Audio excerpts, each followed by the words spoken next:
아름다운지. 우리 하나님 참 멋있는 분이세요. 이렇게 아름다운 인간이 이렇게 어떻게 이걸 그려요, 그죠? 이 살아있는 것을 너무나 아름다우신 분이십니다. 사랑하는 여러분, 지금 시대를 보면서 참된 지도자가 그리워지는 시대가 아닙니까? 여러분에게 그런 지도자였던 한 분을 소개해드리고 싶습니다. 그는 태어난 지 3년이 지나서야 사진관에 가서 빌린 옷을 입고 빌린 구두를 신고 처음으로 태어난 기념 사진을 찍을 만큼 가난한 가정에서 태어났습니다. 사람들이 그에게 유년 시절이 어땠냐고 물을 때마다 나는 그런 유년 시절이 없었더라고 대답해야만 했었습니다. 7살 때부터 땅콩 장사, 오렌지 장사에 나사야 되고 거리에서 구두 닦기를 해야만 했었습니다. 그는 문맹으로 지나다가 10살이 되어야 비로소 초등학교에 입학하지만 초등학교 4학년에 자퇴하고 13살에 금속공장에서 선방공이 됩니다. 최저임금밖에 안 되는 첫 월급을 받아 어머니께 갖다 바친 그는 그래도 그 가정의 자랑스러운 자랑거리였습니다. 16살이 되던 해 그는 공장에서 작업들 중에 손가락 하나를 잘리는 산업재해가 된 후에 보다 나은 일자리를 찾아 헤맸지만 가끔씩 길바닥에 주저앉아 울어야만 했었습니다. 그가 가진 단순하고 커다란 꿈은 보다 훌륭한 기술자가 되는 것이었습니다. 그럼에도 불구하고 그의 나이 57세가 되던 해 그는 인구 1억 9천만의 그의 조국 대통령 선거에 도전합니다. 사람들은 그가 글도 제대로 읽지 못하고 초등학교도 못 나오고 영어도 제대로 못하는 것을 비아냥거리곤 했습니다. 그런 사람이 대통령이 되면 나라를 망친다고, 나라를 벼랑 끝으로 몰고 갈 것이라고 말했어요. 그러나 그의 조국은 그를 대통령으로 뽑았습니다. 그는 대통령이 되어 단성증을 받고 초등학교 졸업장도 받지 못한 내가 이런 단성증을 받게 된 것은 전적으로 국민 때문이라고 국민 앞에 감사하며 국민 앞에 눈물을 흘립니다. 그리고 그는 그의 조국 4분의 1에 겪고 있는 빈곤 문제를 우선적으로 해결해야 되겠다는 약속을 합니다. 그는 처음에는 사회주의적 정책 근간으로 출발했지만 나라의 성장 없이는 그의 조국의 미래도 없다는 판단하에서 자신을 지지하던 자기에 속한 당을 반대하면서 설득하면서 과거 노동자인 나는 노동자 편에서 일해왔지만 대통령인 나는 이제 전체 국민을 위해서 일해야만 한다고 말하면서 좌우에 편가르지 않고 국민 모두를 껴안는 큰 정치를 수행합니다. 그는 예상을 깨고 우파와 정책 연합을 추구하며 보수 우파의 강점을 수용하는 소위 요즘 우리 시대가 말하는 통합의 리더십을 발휘하기 시작합니다. 그는 선거 기간만이 아니라 그는 자기가 약속했던 그 공약을 지키기 위해서 대통령 재임 기간 670일 거의 2년 반 동안 지방 곳곳 고통받는 국민을 챙기면서 함께 울었습니다. 뿐만 아니라 그는 재임 기간 470일을 각 나라를 방문하면서 자기 조국의 유익을 위해서라면 무엇이든 배우겠다는, 그리고 세계 어디 가서 협상하겠다고 국가의 문을 넓게 크게 열었습니다. 또 한 번의 재임을 성공합니다. 그가 대통령으로 재임하는 8년의 기간 동안에 자기 조국의 중상층은 매우 뒤처졌고 빈부의 격차는 급속히 줄었고 그의 조국은 채무국에서 채권 국가가 되었고 세계 8대 경제 대국에 올라왔었습니다. 바로 아마존의 나라, 축구의 나라, 대통령 룰라의 이야기입니다.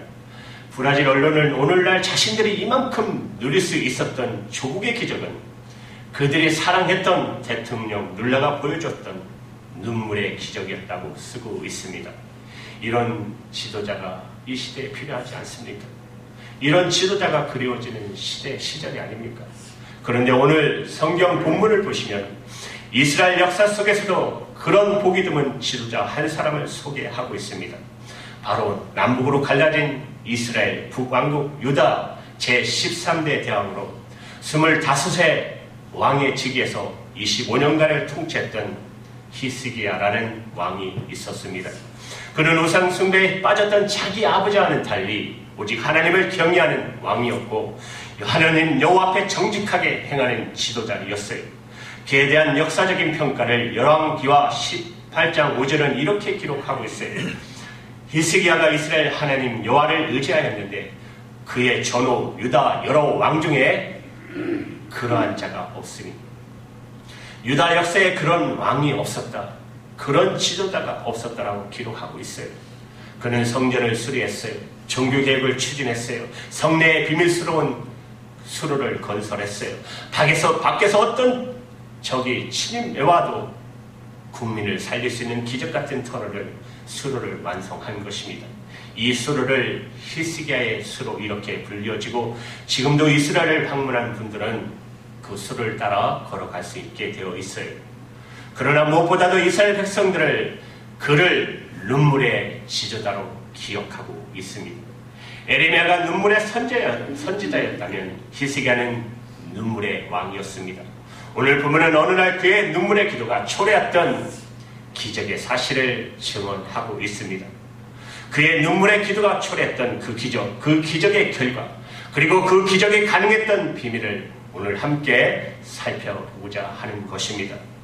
히스기야 왕의 눈물의 기도가 초래한 기적의 결과 두 가지, 그리고 그 기적의 비밀 두 가지를 살펴보면서 먼저 기적의 결과를 살펴보려고 합니다. 눈물의 기도가 초래했던 기적, 첫 번째는 생명 연장의 기적입니다. 본문을 보시면 사랑이었던 히스기야에게 어느 날 예측할 수 없는 고난이 찾아옵니다. 본문은 이렇게 시작됩니다. 1절에 그 즈음에 히스기야가 병들어 죽게 되니 아모스의 아들 선지자 이사야가 나와 그에게 이르되 여호와께서 이같이 말씀하시기를 너는 내 집에 유언하라 내가 죽고 살지 못하리라 하셨나이다. 치료가 불가능한 난치의 질병이 갑자기 그를 험습한 것이에요. 우리가 이것으로 알 수 있는 사실이 있어요. 의인에게도 고난은 온다는 것입니다. 고난은 의인에게 결코 예가 아니라는 것입니다. 내 잘못과 상관없이 고통, 고난은 내 인생의 장에 찾아올 수 있다는 것이에요. 여러분, 의인인 욥이 그랬잖아요. 히스기야도 그랬어요. 그러나 바로 여기서부터 히스기야 왕의 엎드려 흘리는 눈물의 기도가 시작되기 시작합니다. 그리고 그 기도는 기적을 초래합니다. 그 결과가 무엇입니까? 5절 말씀해 보십시오. 너는 가서 히스기야에게 이르기를 내 조상 다윗의 하나님 여호와께서 이같이 말씀하시기를 내가 내 기도를 들었고 내 눈물을 보았노라. 내가 내 수완에 15년을 더하고 하나님 말씀하셨죠. 내가 내 기도를 들었다. 내 눈물을 보았다. 그리고 생명을 15년 연장시켜 주셨어요. 개인적인 치유의 기적, 생명 연장의 기적인 것입니다. 두 번째는요, 기적의 결과 두 번째는 민족의 구원의 기적입니다. 이미 살펴본 대로 히스기야 왕이 경험한 첫 번째 기적은 자신이 난치의 질병에서 치유를 받고 생명이 15년 연장되는 그것을 보증받는 개인적인 축복의 기적이었다면, 그러나 히스기야에게 눈물의 기도는 여러분 개인의 축복에 머물러 있는 것이 아니에요. 그가 통치했던 유다 민족 북왕국 생존권의 기적을 초래하게 된 것이에요. 여러분 6절의 말씀에 이렇게 말씀해요. 너와 이 성을 아수르 왕의 손에서 건져내겠고 내가 또 이 성을 보호하리라. 여러분 본문 1절을 다시 보시면 1절에 어떤 단어로 시작되시죠? 1절을 보면 어떻게 시작해요? 그 즈음에, 그죠? 그때라고 말로 시작되잖아요. 그때가 어느 때일까요? 그때는 유대가 아시리아, 지금의 시리아예요. 똑같아요. 시리아 지금도 난리를 치고 있잖아요. IS의 본거지잖아요. 그렇죠?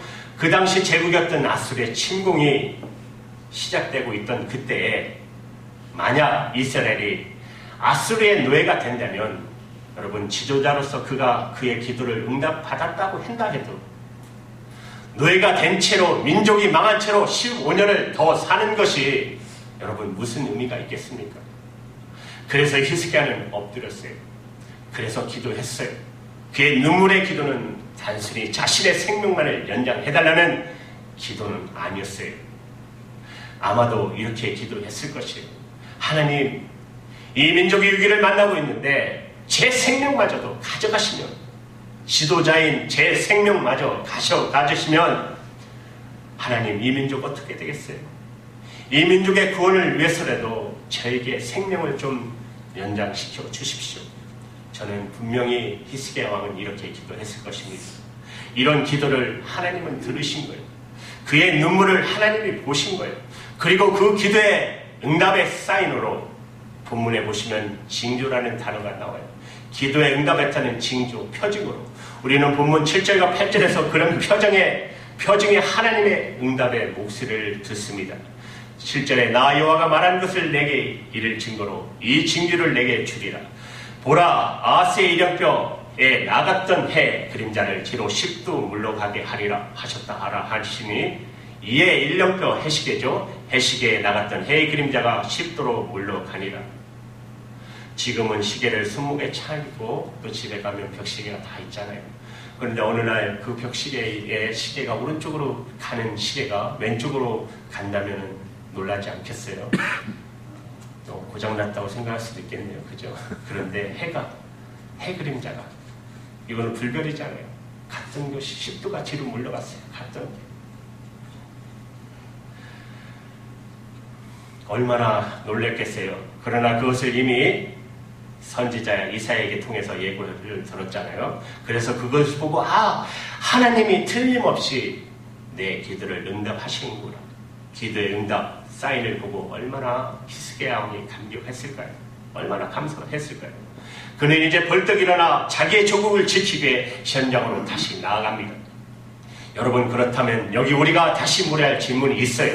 이런 기적을 히스기야 왕이 경험하게 만든 기적의 비밀, 그의 기도의 비밀은 도대체 무엇일까요?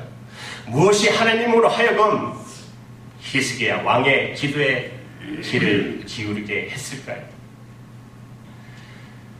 기적의 비밀 두 가지입니다. 하나는 전심을 다한 기도라는 것입니다. 평범한 기도 아닙니다. 비상한 기도입니다. 전심으로 마음을 다해 기도했어요. 어떻게 알 수 있죠? 본문에서 히스기야 왕이 보여주는 기도의 모습을 여러분 보십시오. 2절 말씀을 보면 히스기야가 얼굴을 벽을 향하고 여호와께 기도하여, 히스기야 왕이 전심을 다하는 기도의 모습, 벽을 향하여 기도했어요. 뭘 말하는 것이죠? 벽 봐야 아무것도 없어요. 그러나 그것은 하나님을 향한 집중이에요. 아무것도 방해받지 않고 오직 하나님만을 바라보는 집중, 그 포조로 그는 기도했다는 것입니다. 또 벽을 향해서 그냥 기도한 것이 아니라 눈물을 흘리면서 기도합니다. 아니, 통곡하며 기도합니다. 바로 그 기도를 하나님이 응답하셨다는 것이에요. 3절 말씀을 보시면 마지막에 히스기야의 모습을 성경은 어떻게 증언하고 있습니까? 히스기야가 뭐예요? 심히 통곡하니라. 심히 통곡했다.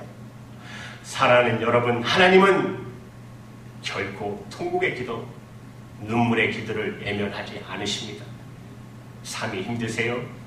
여러분의 가정의 관계가 어렵습니까? 그렇다면 눈물로 기도하십니까? 통곡으로 기도해 보신 일이 계십니까? 옛날에 말고요.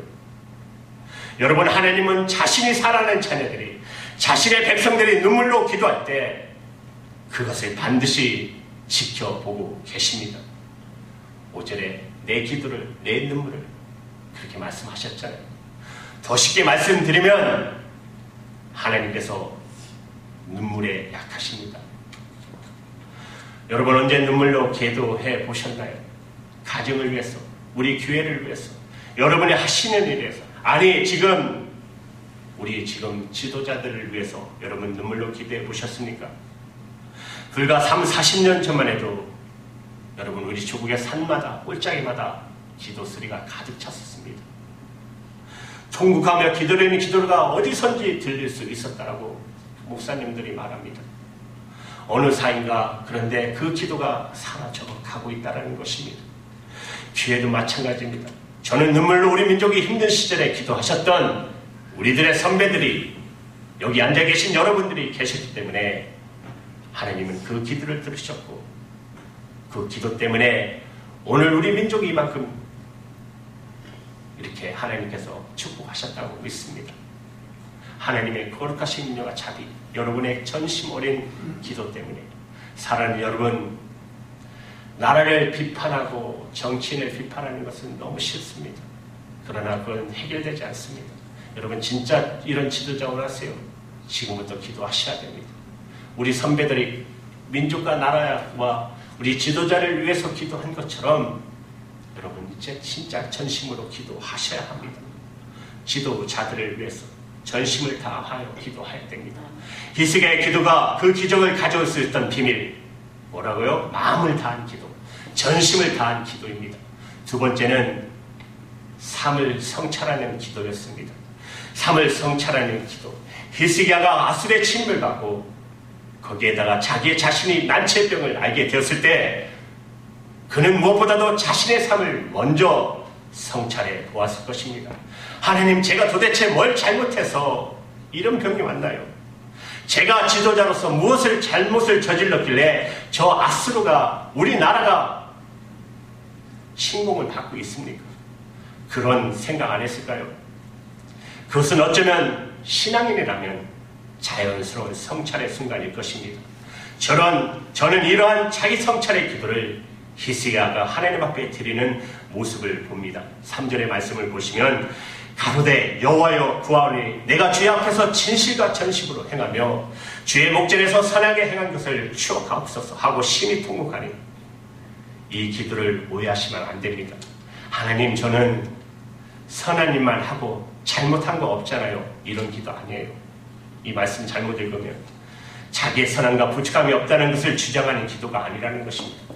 이 기도의 뜻은 주님, 저는 지도자로서 부족함이 없지 많았지만 그러나 적어도 제가 진실하게 살려고, 그리고 선하게 살려고 선정을 펴기 위해서 저가 얼마나 애썼다는 사실을 하나님도 아시지 않습니까? 저는 그런 의미로 히스기야가 기도했을 거라고 생각합니다. 그리고 하나님은 그런 기도를 들으신 것입니다. 그런 눈물을 보시고 그의 기도를 응답하신 것입니다. 그러므로 이런 자기 성찰의 성찰, 지도자의 자기 성찰, 아니 모든 성도들의 자기 성찰, 기도하는 사람의 자기 성찰은 중요한 것입니다. 여러분 야고보서 4장 3절의 말씀을 기억하십니까? 구하여도 받지 못하면 정욕으로 쓰려고 잘못 구함이니라. 우리가 자기 욕심을 위해서, 이기심을 위해서 기도하면 주님이 응답할 수 없다는 겁니다. 기도할 때 먼저 이것이 이기적으로 기도하는 것이 아닌가 자기 자신을 살피는 성찰이 필요한 것입니다. 저는 설교의 첫머리에 여러분의 소개시켰던 브라질에 사랑받는 룰라 대통령의 말씀에 대해서 얘기했습니다. 브라질의 대통령 룰라를 보면서 참으로 마음으로 안타까운 것은 이런 것입니다. 지금 우리나라의 현실이 남북 대립의 상태입니다. 이념 대립의 갈등 너무 많이 흘러가고 있어요. 그렇죠? 너무 이러다가는 어떻게 더 혼란이 가중되지 않을까라는 생각을 합니다. 브라질 대통령 룰라는 좌파적 성향으로 출발했어요. 그러나 결국은 온 국민이 사랑받는 지도가 된 것은 그런 이념을 초월했기 때문입니다. 그는 오직 국민의 복지와 그리고 국가의 내일만을 염두에 두고 마침내 통합의 리더십을 발휘한 자리에 서게 됩니다. 그는 자기에게 조국의 번영을 해치는 우파도 아니고 좌파도 아니고 그것은 부패라고 믿었습니다. 부패처럼 위험한 것은 없습니다. 그래서 측근들의 부패에 대해서는 지위를 고하를 막론하고 엄단했고 그의 평생의 동지조차도 가감하게 옷을 벗겼습니다. 그리고 자기의 수하했던 측근의 부패에 대해서는 국민 앞에 자신이 눈물로 엎드려 국민 앞에 사죄했습니다. 이런 엄격한 자기 관리와 도덕성이 그의 개혁을 가능하게 만드는 힘이었던 것입니다. 그리고 그는 지난 2009년 1월에 하계올림픽 자기 조국 브라질에 열리는 결정되는 순간 그는 국민 앞에서 이제 죽어도 여한이 없다고 발전된 조국에서 올림픽을 열 수 있다는 사실 하나만으로도 나는 이 사실을 가능케 한 국민들 앞에 감사하다고 또 한 번 눈물을 흘립니다. 그리고 그가 대통령의 8년의 재임 기간을 마치고 퇴임하는 날 모든 업적은 제가 무슨 업적이라고 남길 수 있다면 그 모든 업적은 초등학교도 나오지 못한 가난한 노동자인 나를 믿고 나를 대통령으로 뽑아주고 지원해준 여러분 국민입니다. 국민의 목입니다. 라고 또 한 번 그는 눈물을 흘립니다. 주변에서는 헌법을 바꾸어서라도 한 번 더 대통령에 도전하라는 말 앞에 어떻게 법을 어길 수 있냐? 어떻게 법을 어길 수 있냐? 한마디로 거절하고 펴펴이 대통령의 집무실을 떠나갑니다. 자기가 참 탔던 그 덜덜덜거리는 차를 타고 자기의 고향으로 돌아갑니다. 그렇게 그는 그의 나라의 대통령직에서 물러납니다. 그가 대통령직에서 물러가던 그날 그의 국민의 지지율은 87%였습니다. 여러분, 우리 나라에도 이런 지도자가 필요하지 않습니까? 이런 지도자가 그립지 않습니까? 처음부터 끝이 아름다운 지도자. 우리는 한 번도 우리나라 역사 속에서 그런 지도자를 가져볼 수 없다는 사실 때문에 더 가슴이 아픕니다. 그러나 정말 우리가 우리나라를 위해서 기도한다면, 우리의 기도를 하나님이 응답하신다면 그분에 따라서 지도자가, 리더들이 세워지도록 여러분이 이제 기도하신다면 주님이 우리의 눈물의 기도를 들으시고 우리 민족 가운데도 아름다운 번영을 세우는 앞으로 정말 눈물의 기도하시는 지도자들이 세워질 걸 간절히 저는 믿습니다. 그렇다면 지금을 말로 저와 여러분이 주님 앞에 엎드려서 눈물로 기도할 때라고 믿습니다. 그렇죠? 이렇게 전심으로 기도의 눈물을 들을 수 있다면 우리 민족 가운데, 우리 교회 가운데, 저와 여러분의 가정 가운데 하나님의 우리 교회 가운데, 우리 가정 가운데, 우리 교회 가운데 하나님께서 놀라운 부흥의 기적을 주실 줄 믿습니다. 그런 기적을 경험하는 저와 여러분 되기를 간절히 바랍니다.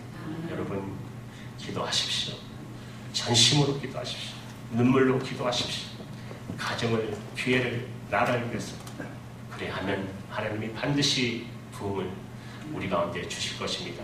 그런 아름다운 역사를 써내려가는 저와 여러분 되기를 간절히 축복합니다. 기도할게요.